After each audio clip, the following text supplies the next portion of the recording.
They thought I was just another old man, admitted as a burden. But none of them knew the shocking truth. The clinic they left me in was mine all along. I never thought I'd live long enough to be called a burden. All my life, I carried weights no one else wanted to touch, endured hardships most wouldn't dare to imagine, and built something out of nothing but grit and sheer stubbornness. Yet, when my body grew weaker and the years began to show their price, my own family decided the easiest solution was to lock me away, hidden behind white walls and the smell of antiseptic. They looked at me not as a man, not as a father, not as the one who sacrificed everything so they could walk an easier road, but as a problem to be solved, a package to be delivered. I remember the day they took me there. Leeds, my city, has always carried the sound of rain on its pavements, but that morning the drizzle felt colder than usual. My daughter's husband drove the car in silence, and my grandson, whom I once carried on my shoulders through Roundhay Park, avoided my eyes in the rearview mirror. I clutched a small suitcase on my lap, the same one I'd used decades ago, when I first came to England from Ireland, full of hope, fear, and hunger. Back then, that suitcase held the few shirts I owned. On this day, it held the last pieces of my dignity. When the gates of the clinic opened, I felt as though I were being swallowed by a machine built to erase people. White coats, white walls, white sheets, everything sterile, everything detached. They left me at the reception with a quick embrace, promises to visit, and eyes that already looked away. In that moment, I was no longer a grandfather, a man with a story, or even a name.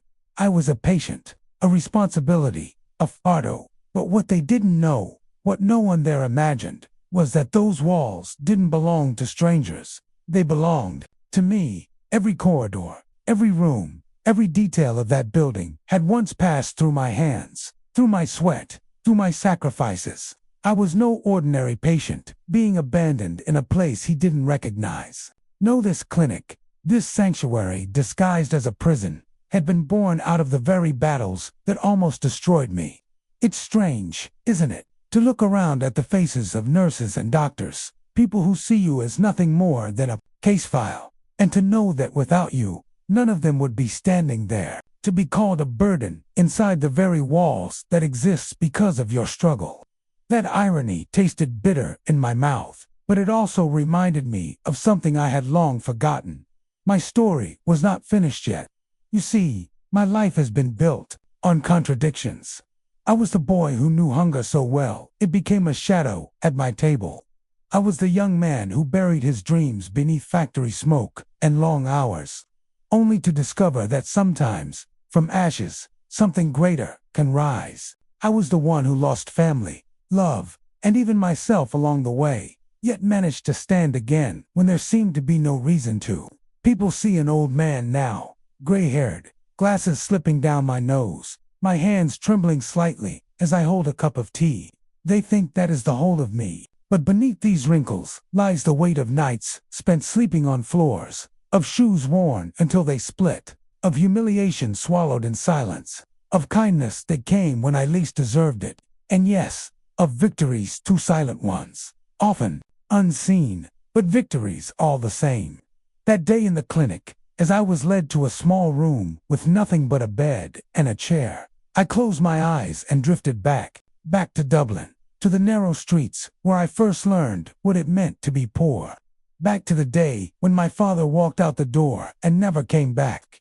Back to the moments when I swore I would never abandon anyone the way I had been abandoned. Life, as I would learn, has a cruel sense of humor. But I won't tell you everything now. No, not yet. Stories like mine can't be rushed. They must be lived again, piece by piece, like old photographs pulled out of a box, each one carrying the smell of time. What I can tell you is this: the man you see sitting in front of you, the one who was carried into this clinic as if he were nothing more than an old burden, is the same man who built this place with his bare hands. And if you stay with me until the end, you'll understand why. Because my story is not about sickness, nor about being discarded in my final days. My story is about survival. It's about the way pain can carve a man into something unbreakable. even when the world is determined to shatter him. It's about betrayal, yes, and loss, but also about resilience, unexpected kindness, and the fire that refuses to go out even when the wind howls strongest. I was called a fardo, but before that, I was a boy, a worker, a dreamer, a fighter, and finally, a builder. And though they may have forgotten, though they may have turned their backs, I remember everything. And now, I will tell you. When I close my eyes and let memory take me back, the first image that always comes is the cobbled streets of Dublin in the late 1940s. I can almost hear the clatter of horse hooves on stone, the chatter of women outside butcher shops, the cries of children running barefoot, their laughter somehow louder than their hunger. Ireland, then, was not the Ireland of postcards, no, lush green fields and merry songs under the sun. It was gray, worn, and tired. The war had ended, yes, but for families like mine, poverty was a war that never ended. Our house wasn't really a house, more a shack leaning against itself for support. 2 rooms that somehow held 6 souls. The walls were damp, the roof leaked every time the skies opened, and the smell of coal smoke clung to our clothes like a second skin. Winters bit hard, the kind of cold that seeps into your bones and makes you wonder if you'll ever be warm again. Summers were gentler, but hunger never respected the seasons. It was a time when men woke before dawn to line up outside factories or docks, hoping to be chosen for a day's work. My father was one of them, though more often than not, he came home with empty hands and eyes that looked further away each day. My mother, God rest her soul, did her best to stretch what little we had: a loaf of bread, a few potatoes, sometimes a thin stew that tasted more of water than meat. She used to hum old Irish tunes while stirring the pot, as if her voice could fill the space our stomachs left empty. I was just a boy then, small but already learning that childhood, at least for me, was not meant for games. The streets were our playground, but also our battlefield. Shoes were a luxury, so we walked on calloused feet. School was a privilege, one I attended when I could, though hunger made the words on the blackboard blur. I can still remember the smell of chalk dust, mixed with the scent of damp wool coats hung by the classroom door. The teachers were strict, their canes quicker than their words of encouragement, but I clung to every lesson I could grasp. Deep down, even as a child, I knew knowledge might one day be my way out. Dublin at that time carried both beauty and despair. The River Liffey cut through the city like a vein, reflecting a sky that was almost always overcast. Bridges arched over it like tired backs, and men leaned against their railings, smoking pipes, faces hidden under flat caps. The pubs were alive, full of laughter and song. But they also held secrets: men, drowning their failures in pints of stout, women waiting at the doorsteps for husbands who never returned. I often wandered near the docks, where ships loomed like giants, and the air smelled of salt and coal. To a boy like me, the sight of those vessels meant something beyond imagination. They meant escape, possibility, another world beyond the narrow streets that seemed to cage us. I didn't know then that one day I would leave, that those same docks would watch me board a ship to England, carrying nothing but a small suitcase and a stubborn hope. At the time, I only knew that the world was bigger than our hunger, bigger than the shame of poverty, bigger than the tired sighs of my mother as she patched the same pair of trousers again and again. Time was measured not by clocks in our house. We had none, but by hunger and seasons. By the day the coal pile finally ran out. By the week the rent collector banged on the door.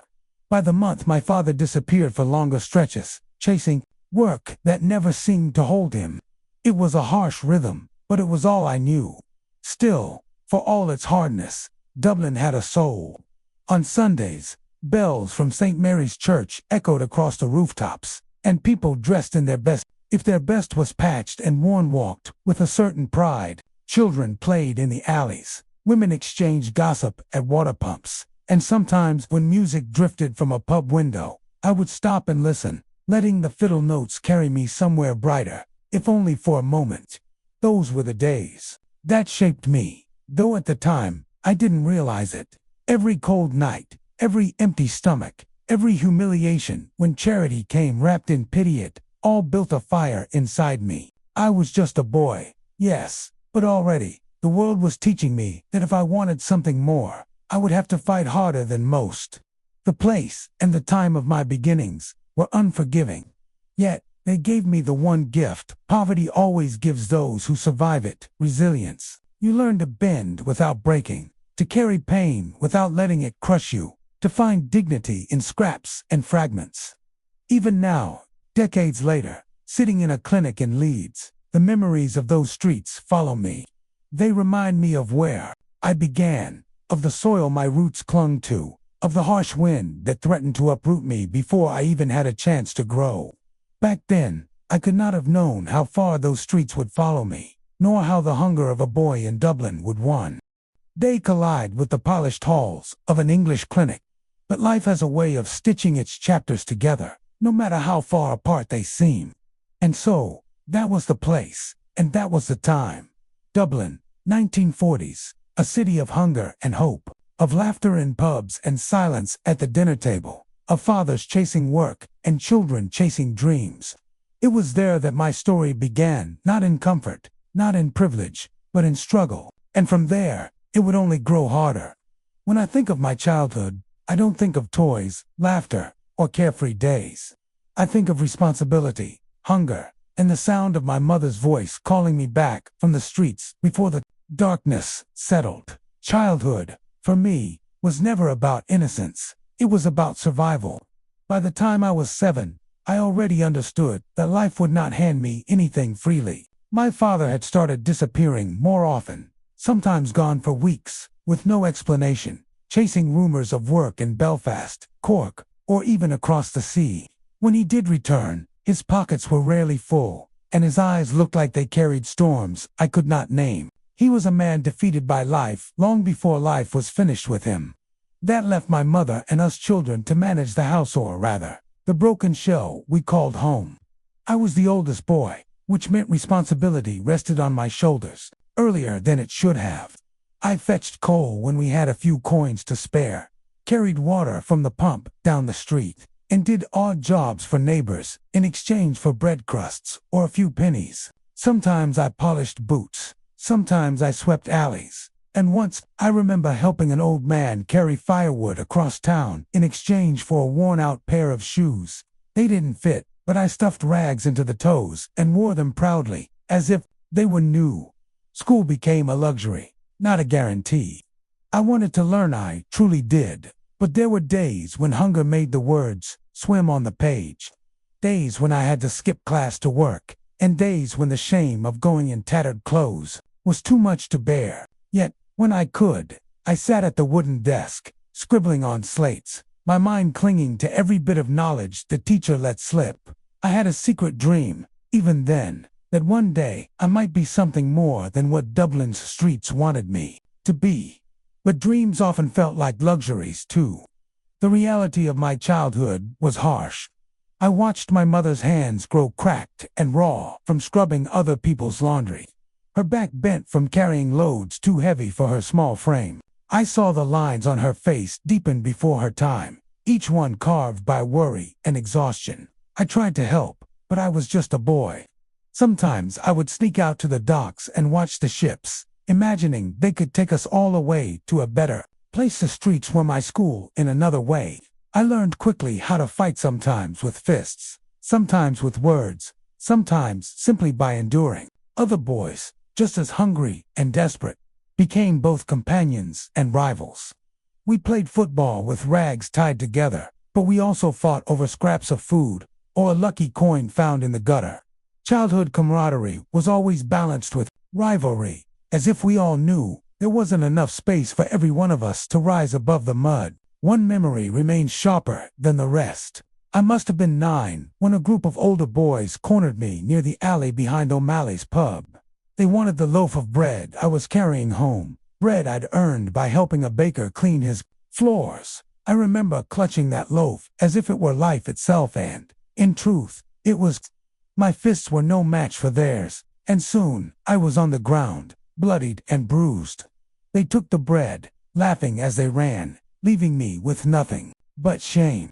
When I returned home empty-handed, my mother didn't scold me. She just held me close and said, "You'll have to be stronger than the world, son. Stronger than hunger, stronger than cruelty." Her words sank into me like stone. And so, I tried.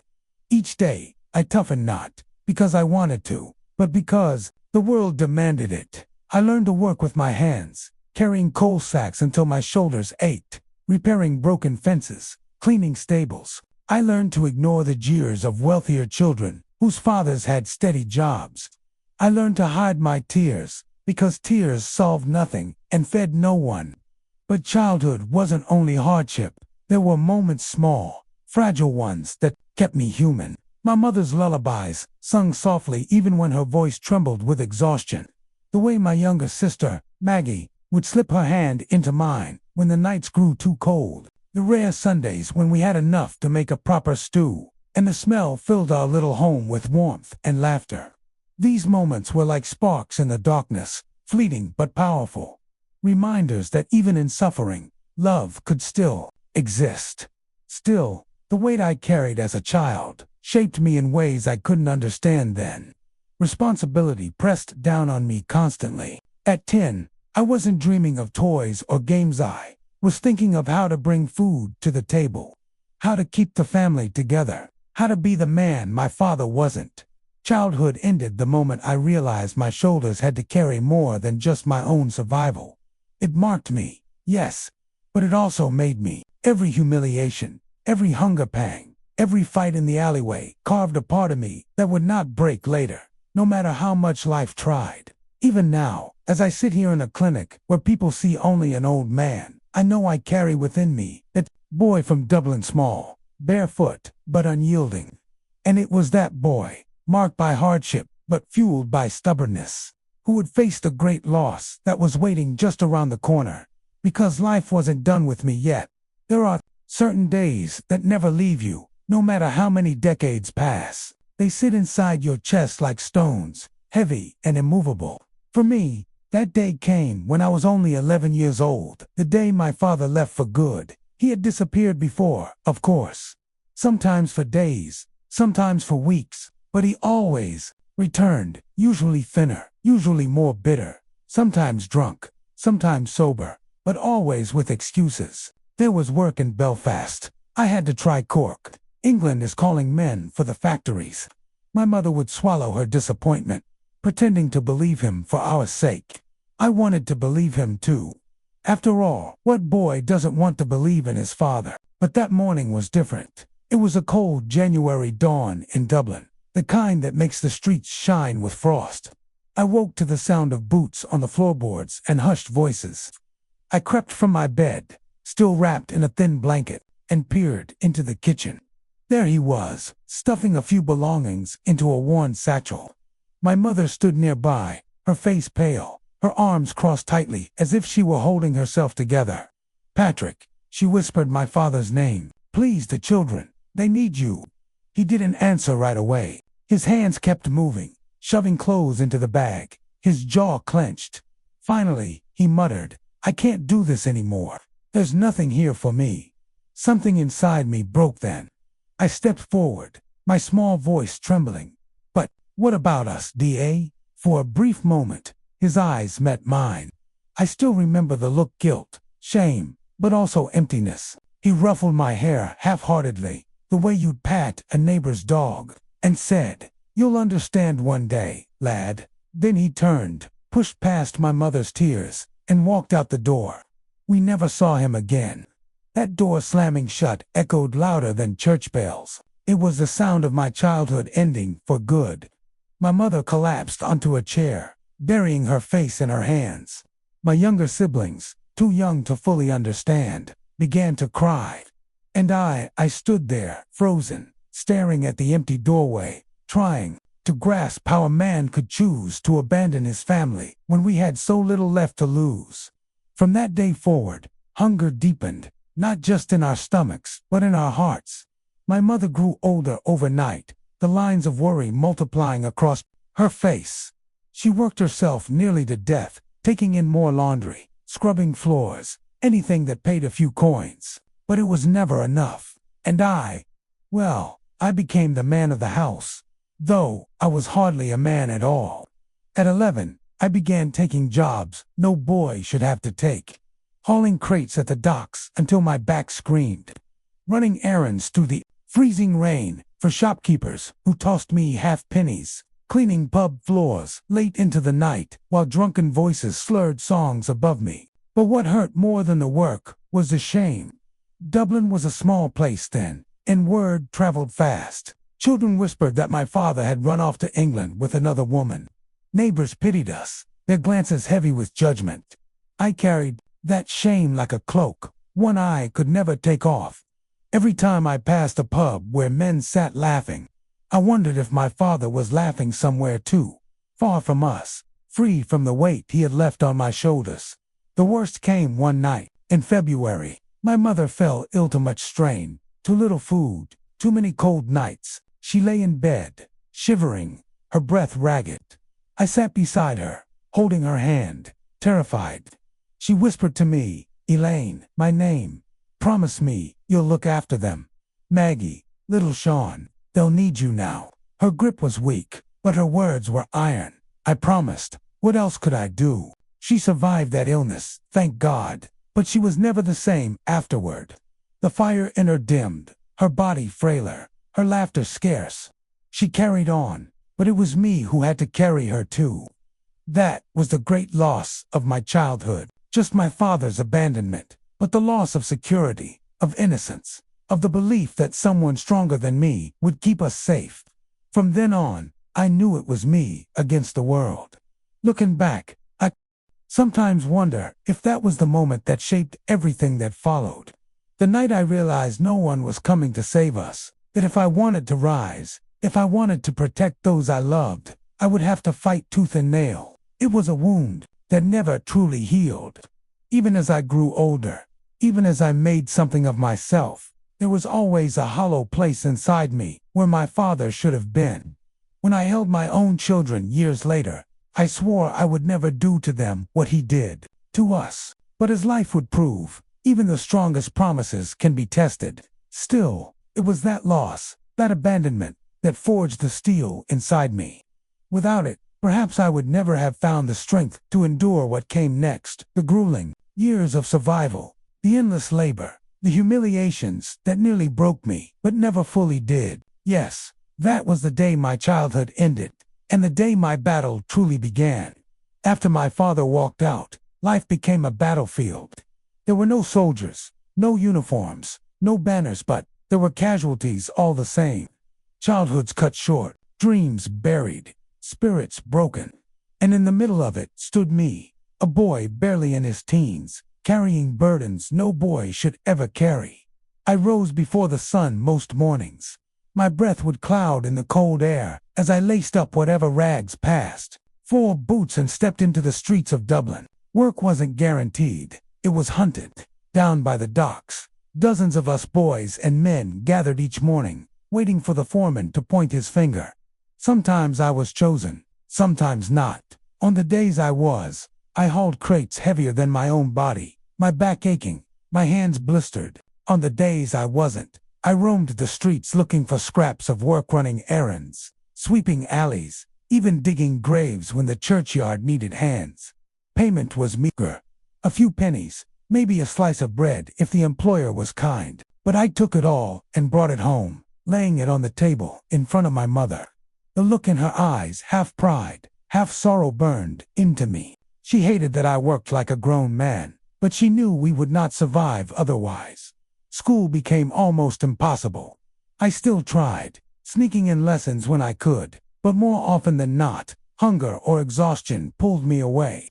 Teachers began to see me not as a student, but as a ghost who drifted in and out, always tired, always behind. Still, I clung to what I could. At night, when my siblings slept, I would trace letters in the candlelight, whispering words under my breath, determined not to let ignorance claim me fully. But the hardest part of survival wasn't the work. It was the humiliation. I will never forget the first time I begged. I was 13. My mother had fallen sick again, and the cupboards were empty. I swallowed my pride and went to a parish charity. The priest gave me a bag with some bread, a bit of flour, and a few potatoes. But it wasn't the food that stayed with me. It was the looks of the people waiting in line, the way pity stung worse than hunger. I carried that bag home, but my face burned with shame the whole way. Yet, even in humiliation, there were sparks of humanity. Once, while working at the docks, an older man named Thomas noticed me struggling with a heavy crate.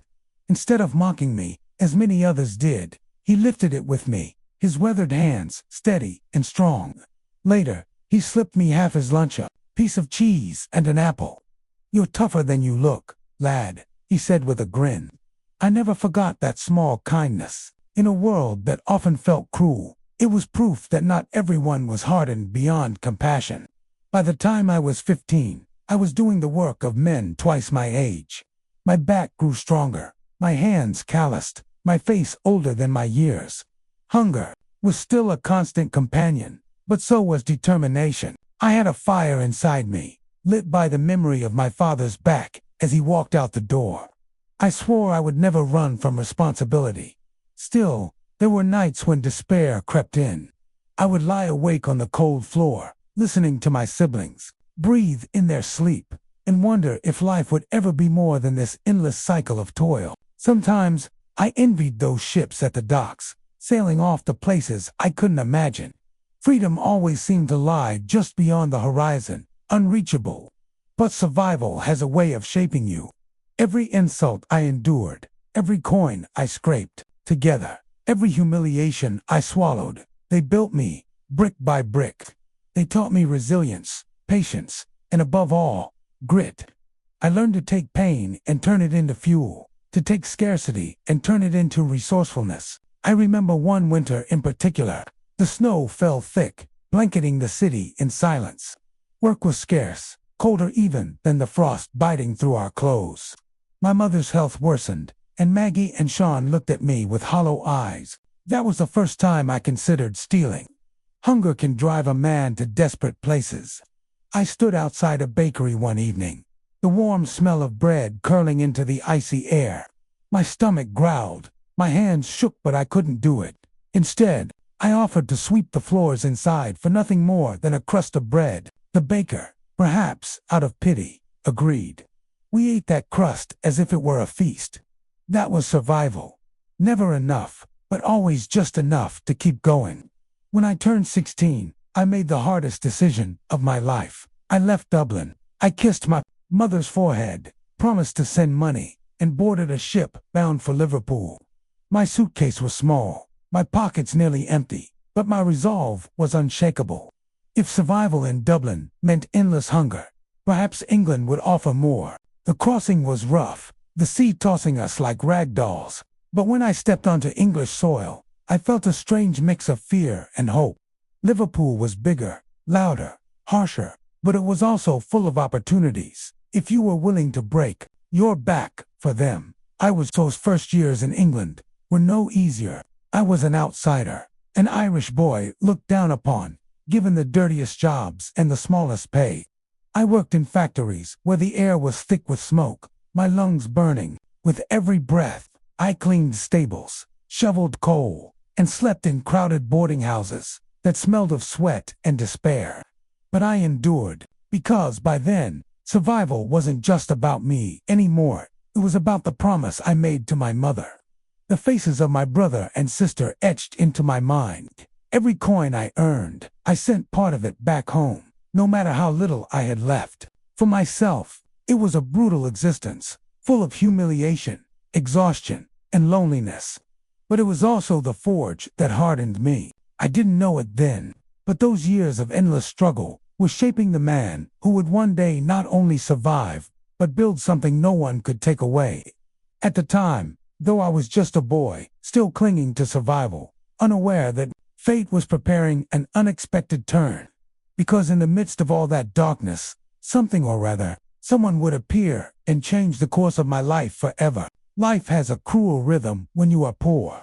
Days blur into weeks, weeks into years, and it seems as though nothing will ever change. Work, eat if you can, sleep, then rise again to start all over.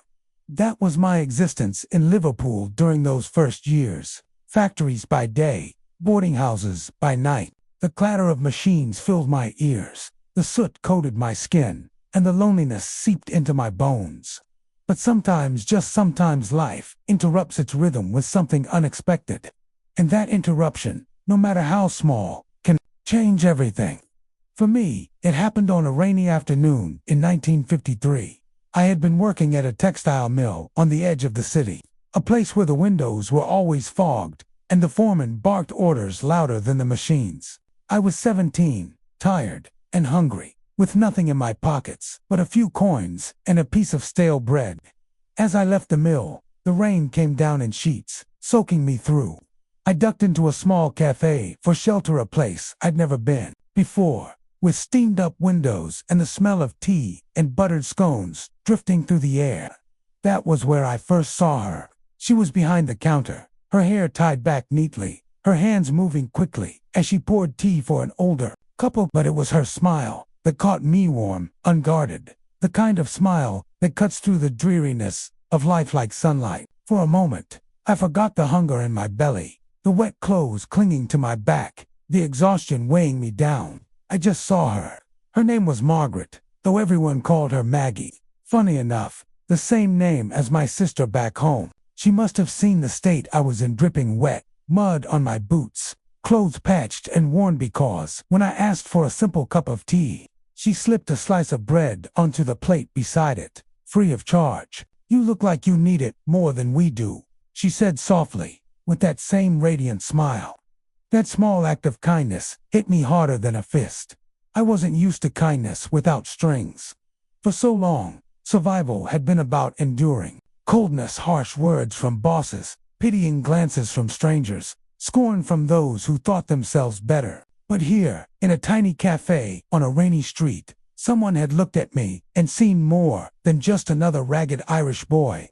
I went back to that cafe the next week, and the week after. At first, it was just an excuse for warmth and tea, but soon, it became something more.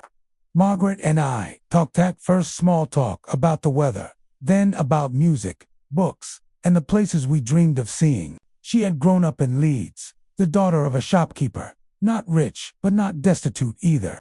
She worked at the cafe to help her family, but she carried herself with a dignity I admired. Slowly, almost without me realizing it, she became my reason to keep pushing forward. Love, I discovered, is not like in the songs Sedan Fireworks or Grand Declarations. For me, it was a slow warmth, growing each time she looked me in the eye, each time she listened to me as if my words mattered. She never mocked my rough accent, never made me feel less for my patched clothes. Instead, she encouraged me. "Elaine," she would say, "you're smarter than you let yourself believe. Don't let the world make you small." Those words lit something in me I didn't know was still there. And she wasn't the only unexpected turn. Around the same time, I found work at a construction site in Leeds. It was brutal labor, lifting bricks, mixing mortar, carrying loads until my muscles screamed, but it paid better than the mill. The foreman, Mr. Harrison, was a stern man, but he recognized effort. One evening, after I had stayed late to finish laying bricks in the rain, he clapped me on the shoulder and said, "You've got grit, lad. If you stick with it, you might go far in this trade." That was the first time anyone had suggested I could go far in anything. Between Margaret's encouragement and Harrison's grudging respect, I began to see a path where before there had only been fog. I started taking night classes, basic reading and arithmetic, determined to sharpen the mind I had nearly lost to hunger back in Dublin. I saved every coin I could, resisting the urge to spend on small comforts, because I had begun to dream bigger. The unexpected turn wasn't just a girl or a new job, it was hope.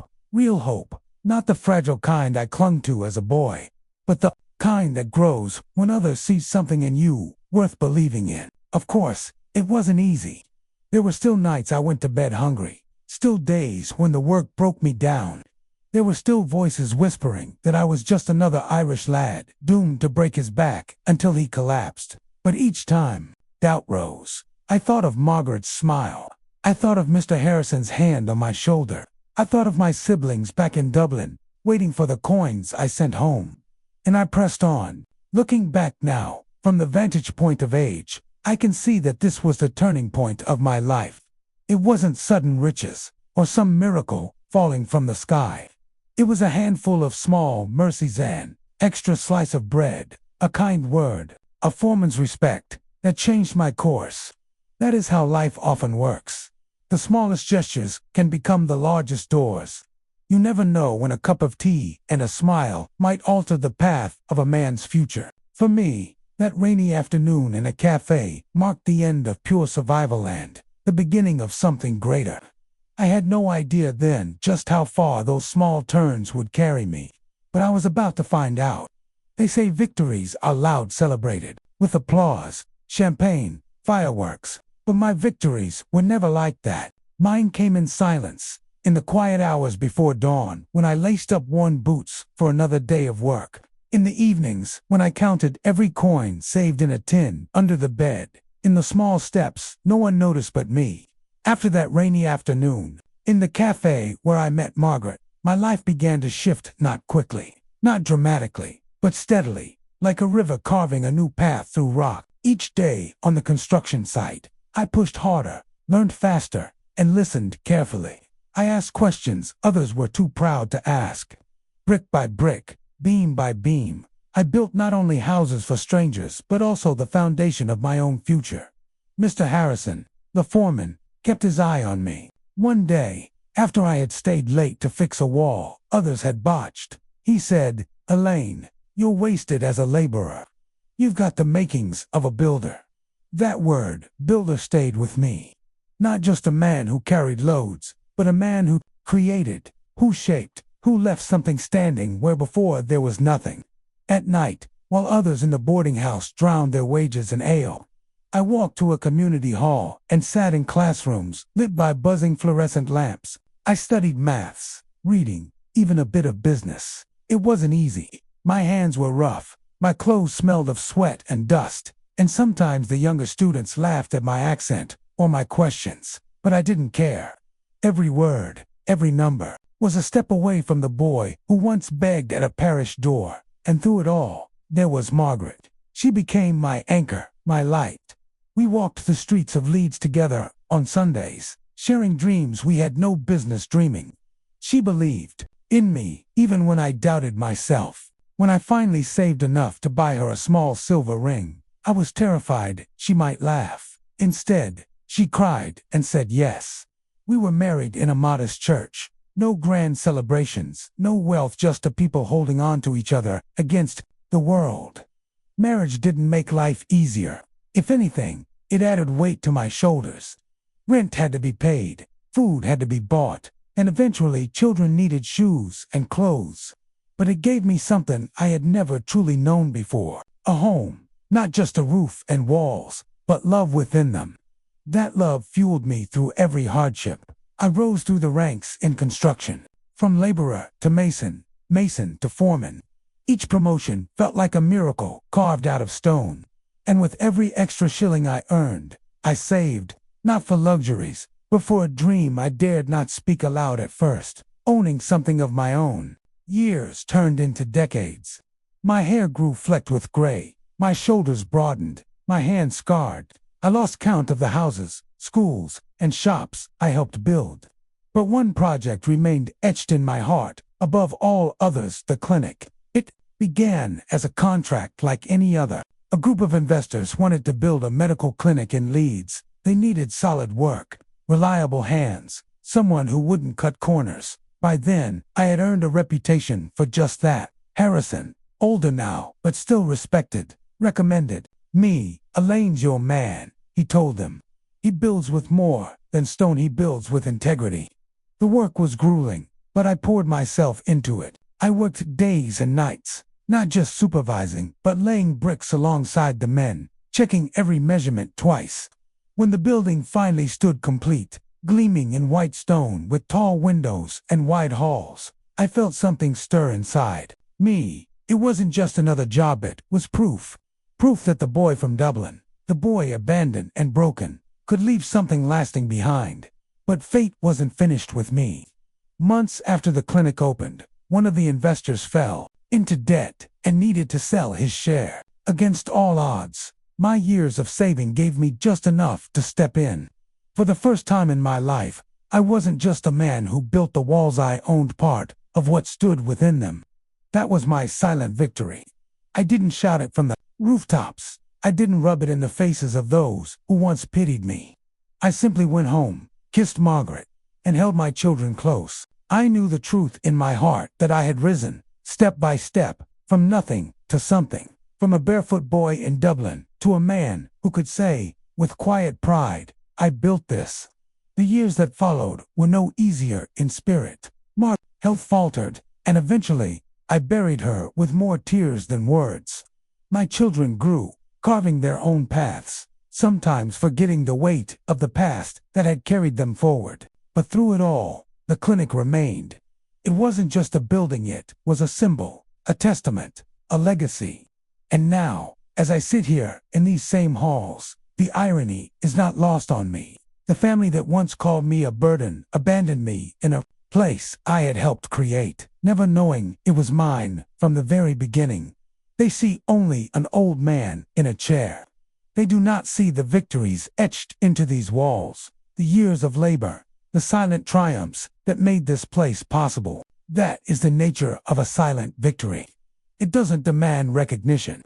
It simply stands, quietly, unshakable, long after the noise of the world fades away. And I, Elaine, am that silent victory. When you reach my age, you begin to see life, not as a series of years, but as a mosaic of moments. Each hardship, each kindness, each betrayal, each victory, it all fits together like broken pieces of glass that somehow form a picture. And now, as I sit in this chair, in the very clinic my hands once built, I know that my picture is complete. Do you know what hurts the most? It isn't the hunger I felt as a boy in Dublin. It isn't the cold of the streets or the loneliness of being abandoned. It isn't even the long days of back-breaking work when I thought my body would give out before my spirit. No, the deepest pain I've ever felt has been watching those I love turn away, blind to the truth of who I am and what I gave. But even that pain carries a lesson. You see, we spend so much of our lives trying to prove our worth to others. We chase approval, applause, recognition. We want our children, our friends, our communities to look at us and say, you mattered. But here's the truth I've learned. My dear ones, you don't need anyone else to stamp your life with value. Your worth is written in the sweat of your labor, in the love you give freely, in the strength you carry quietly when no one is watching. That is what makes a man rich, not gold, not houses, not titles, but the knowledge that he stood tall when life tried to break him, that he gave more than he took, that he left something behind that will outlive him. I built walls of stone, yes, but more importantly, I built walls of dignity inside myself. I built a spirit no abandonment could shatter, no hunger could starve, no betrayal could erase. And that is the legacy I live, not this clinic, not any coin in the bank, but the example of resilience, faith, and perseverance. Some of you listening might wonder, was it worth it? Was all the struggle, all the pain, all the silence worth the life I carved? I answer you with certainty, yes. Every tear, every scar, every sleepless night was a seed. And those seeds grew into something greater than I could have imagined. If you take nothing else from my story, take this. Do not let the cruelty of others define your destiny. People may abandon you, betray you, laugh at you, call you a burden, but they cannot steal your strength unless you hand it to them. Hold fast to it. Guard it as your greatest treasure. Because one day perhaps, when no one expects, it too will rise. Not with fanfare or applause, but with the steady certainty of a man who knows who he is. That is the sweetest victory of all. I sometimes wonder what my parents would say if they could see me now. Would they regret leaving me behind? Would they recognize the man I became? Perhaps, perhaps not. But it no longer matters. Their choices shaped me, but they do not define me. I define myself. And you, whoever you are, Wherever you come from, you can define yourself too. You can take the broken pieces handed to you and make something whole, something beautiful. So when you feel small, remember my story. When you feel like nothing, remember that I was once nothing. And yet here I sit, in the very place they thought to discard me, smiling at the irony that they never knew they were leaving me in my own house. My life began in poverty, traveled through abandonment, fought through hardship, and ended in dignity. Not a bad story for a boy no one wanted. And if you remember only one sentence of all my rambling, let it be this: the world may try to bury you, but if you keep faith and endure, you will rise stronger than the stones that weighed you down. That, my dear ones, is the lesson of this old man.